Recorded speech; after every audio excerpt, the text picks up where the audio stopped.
Podemos dizer com alguma certeza que a Bíblia menciona pessoas de pele negra, embora a Bíblia não identifique especificamente nenhuma pessoa de pele negra.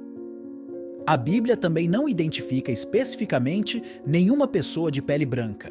A cor da pele de uma pessoa raramente é mencionada na Bíblia. A cor da pele não tem significado para a mensagem básica da Bíblia. A grande maioria dos eventos da Bíblia ocorreu no Oriente Médio, dentro e ao redor de Israel. Nem pessoas negras, nem brancas são comuns nestas regiões. A grande maioria das pessoas na Bíblia eram semitas, de cor marrom claro a escuro. Em última análise, não importa a cor da pele das pessoas na Bíblia. Alguns estudiosos supõem que a esposa de Moisés, Zípora, poderia ter sido negra por ser cusita, Números 12:1. Cush é um nome antigo para uma área da África. A Sulamita pode ter sido negra, Cântico dos Cânticos 1:5, embora o contexto indique que sua pele era escura porque ela trabalhava sob o sol. Alguns propõem que Batseba era negra, segundo Samuel 11:3. Alguns acreditam que a rainha de Sabá, que visitou Salomão, era negra, Reis 10:1. Simão de Cirene, Mateus 27:32, pode ter sido negro, e também Simeão chamado Níger, em Atos 13:1. O eunuco etíope em Atos 8:37 pode ter sido um homem negro. Os etíopes são mencionados cerca de 40 vezes na Bíblia e podemos supor que sejam referências a os negros, já que os etíopes são negros. O profeta Jeremias perguntou: será que o etíope mudará de pele? Jeremias 13:23. A suposição natural é que Jeremias esteja se referindo à pele negra. Embora o catolicismo seja um ramo minoritário do cristianismo na Rússia, devido à predominância da Igreja Cristã Ortodoxa, no entanto, está presente há muitos séculos. As primeiras igrejas católicas surgiram em Moscou no século XVIII, em bairros habitados por católicos. Os principais paroquianos eram estrangeiros que viviam em Moscou a trabalho, pessoas muito respeitadas e apreciadas. Em Moscou permanece uma necrópole propriamente católica, o cemitério alemão de Vedenskoye. É um local único que guarda memórias das figuras mais notáveis, altamente recomendado para visitar especialmente se aprecia a escultura comemorativa. A nossa caminhada irá revelar uma faceta inédita da cidade, que esconde mais do que expõe na sua superfície. A maioria dos professores da Bíblia acredita que os negros são descendentes de Cão, filho de Noé, Gênesis 6:20, mas não podemos ter certeza porque a Bíblia não diz isso especificamente. Quando se trata da cor da pele, a Bíblia é consistentemente silenciosa. A cor da pele não é tão importante para Deus quanto a condição do coração. O Evangelho é uma boa notícia universal. Negros, brancos e todas as tonalidades intermediárias são convidados a vir a Cristo para a salvação. Pela graça de Deus, podemos tirar os olhos da pele e focar na alma. A Bíblia diz muito claramente que o preto é lindo, Cântico dos Cânticos 1:5. Mas ao estudar mais de perto os negros mencionados nas Escrituras, encontrei outra mensagem. A Bíblia implica que o negro é abençoado. Não que ser negro automaticamente te torne abençoado, mas essas pessoas tinham uma maneira incomum de se aproximar de Deus. Encontrá-lo como se fosse seu, abraçá-lo e aos seus caminhos, comprometendo-se com a verdade do Evangelho. E Deus os abençoou.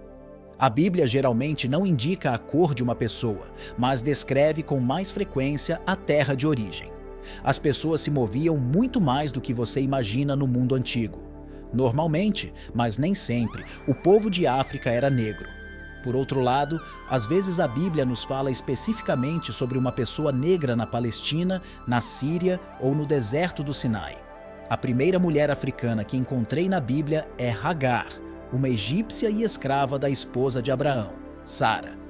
No Egito, tanto naquela época como agora, havia pessoas de pele morena e negra.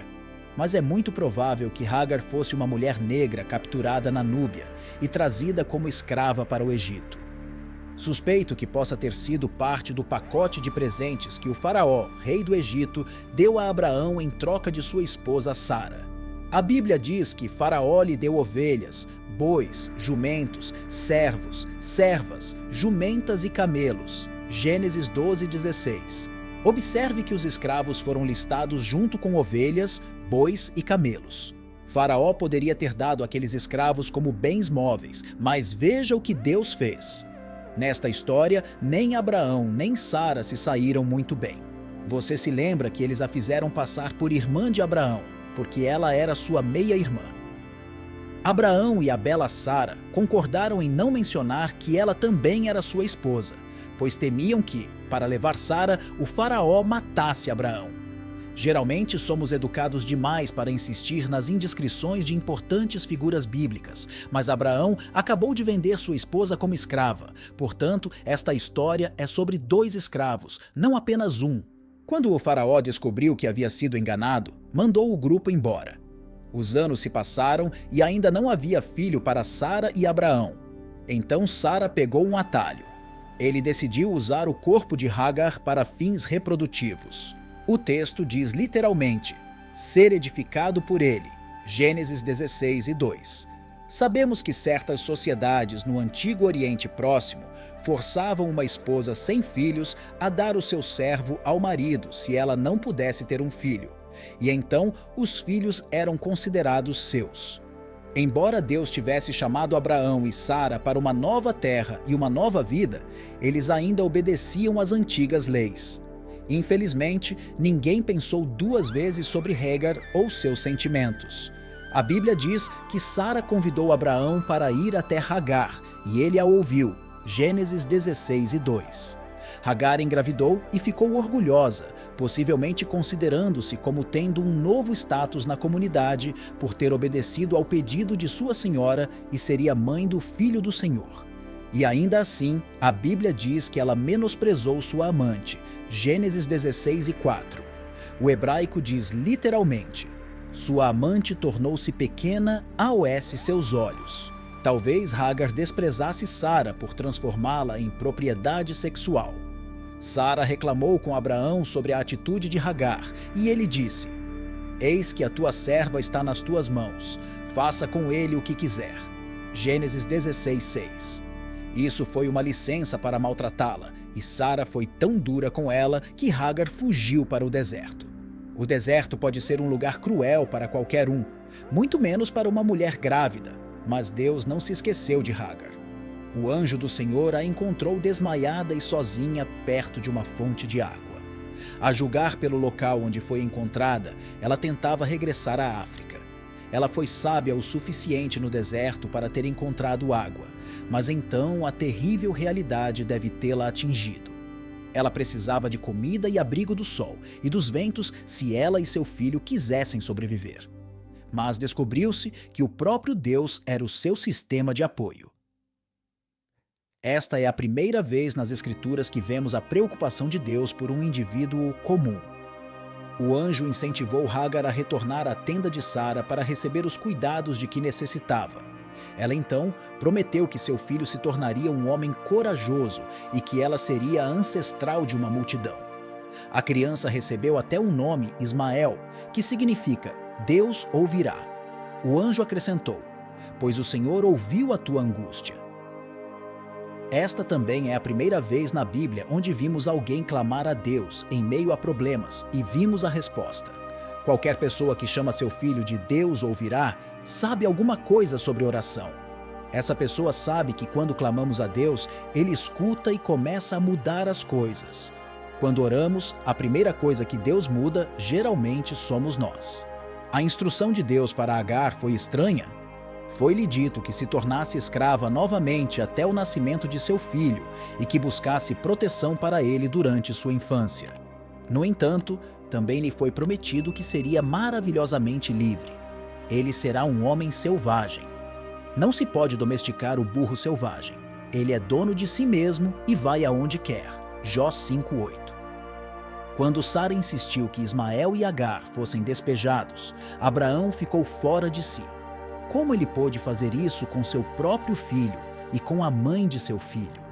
Contudo, Deus lhe disse para deixá-los ir e que ele faria de Ismael uma grande nação. Então, na manhã seguinte, Abraão pegou o pão e um odre de água e colocou-os nos ombros de Agar, e mandou ela e Ismael vagarem pelo deserto de Berseba. Gênesis 21 e 14. Existem algumas realidades duras aqui. Sim, Deus transformou a má vontade de Sara em libertação. Agar deixou aquele acampamento como uma mulher livre. Mas será que ela e seu filho adolescente conseguiriam sobreviver na natureza? Quanto tempo duraria um odre de água? Não durou o suficiente, e Ismael, provavelmente com cerca de 15 ou 16 anos, foi o primeiro a sucumbir à sede. Hagar, nos últimos extremos do desespero, colocou o filho imóvel debaixo de um arbusto onde pudesse ter alguma sombra. Não havia mais nada que ela pudesse fazer exceto invocar a Deus. Ele sentou-se a um tiro de arco de distância para esperar o fim, incapaz de contemplar a morte de seu filho. Ele chorou e clamou novamente a Deus. O que havia acontecido com sua promessa? Não teria sido mais fácil para ela ter morrido na primeira vez que saiu para o deserto? No entanto, imagens como essa não são comumente vistas em igrejas protestantes e católicas na Austrália, no meu país, nem na Europa. Esta diferença representa uma perda significativa, pois permite à comunidade cristã dominante separar a sua devoção a Jesus do cuidado compassivo que concedem àqueles que consideram diferentes. Eu chegaria ao ponto de dizer que a representação tradicional de Cristo produz uma desconexão cognitiva na qual um indivíduo pode sentir grande afeição por Jesus e, ao mesmo tempo, demonstrar muito pouca empatia por uma pessoa do Médio Oriente. Da mesma forma, a afirmação teológica de que os humanos foram criados à imagem e semelhança de Deus tem consequências. Se Deus é sempre representado como um homem branco, por defeito os humanos serão brancos, uma ideia subjacente ao racismo latente. Historicamente, a branqueamento de Jesus contribuiu para alguns dos mais horríveis atos antissemitas documentados pelos cristãos. Hoje, continua a manifestar-se em países como a Austrália na frequência com que os australianos não anglo-saxônicos são tentados a ser rotulados como os outros. Nesta Semana Santa, não posso deixar de me perguntar como seria a nossa igreja e a nossa sociedade se fosse aceito que Jesus tinha pele escura.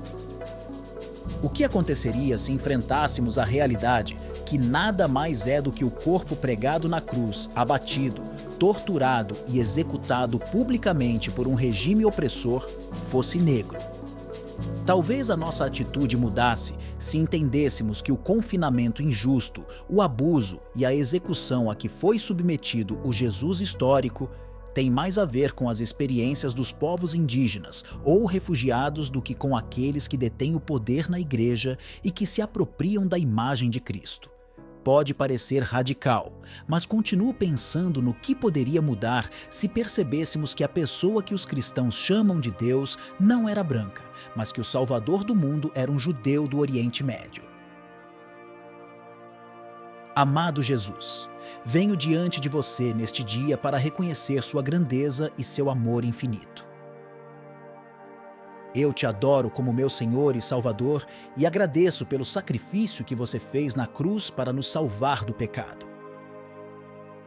Sei que aos seus olhos somos todos iguais, independentemente da cor da nossa pele, da nossa raça, da nossa nacionalidade ou de qualquer outra condição humana. Somos todos seus filhos, criados à sua imagem e semelhança. Peço-lhe que nos ajude a superar as barreiras do racismo e da discriminação. Abra nossos corações para que possamos ver cada pessoa como um irmão ou irmã em Cristo. Dê-nos a força para combater a injustiça e a desigualdade. Que o nosso amor por você se manifeste em ações concretas de amor e compaixão para com os outros. Pedimos que você abençoe todas as pessoas que sofrem por causa do racismo e da discriminação. Dê-lhes conforto, esperança e força. Ajude-nos a construir um mundo onde todos sejamos tratados com respeito e dignidade, um mundo onde a cor da pele não importa, apenas a fé em você. Pedimos isso em nome de Jesus. Amém.